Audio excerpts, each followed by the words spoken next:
Hi everyone. How are you guys? Wonderful. You good?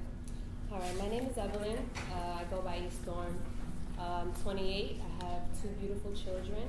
They're 5 and 7 months. I'm gonna do a poem. It's called By the Fireplace. I'm currently having some trouble just with my soul, going through postpartum depression.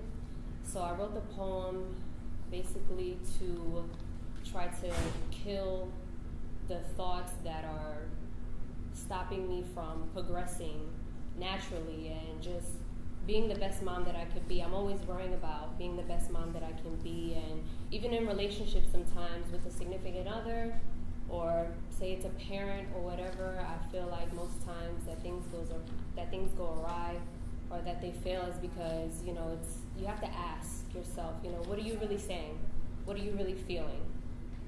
So when those relationships are in turmoil with whomever, it's just, what are you really saying to one another?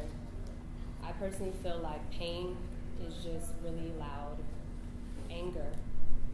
And when you're angry, you can't really think. So I wrote this to forgive myself and forgive all the bad thoughts that I ever had. We threw it all by the fireplace. We wanted to burn the face of deception and pain.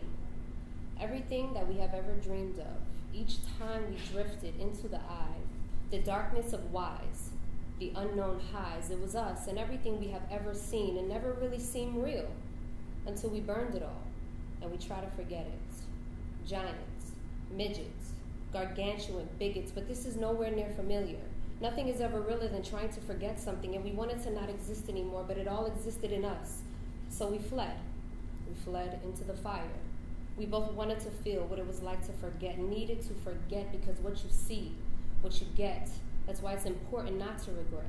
Because everything you project, you reflect into the specks of characteristic contact, making dent in your intelligence with no resistance or importance for your pretense. Now that's a soul well spent. They say, who are you? And everything we dreamed of, everything to be and to become, everything seems real when it all disappears. And everything that disappeared was new. So they wanted to experience that new over and over and over again. So they burned each other, slowly, without a question. Everything became nothing. And then they were free. Thank you.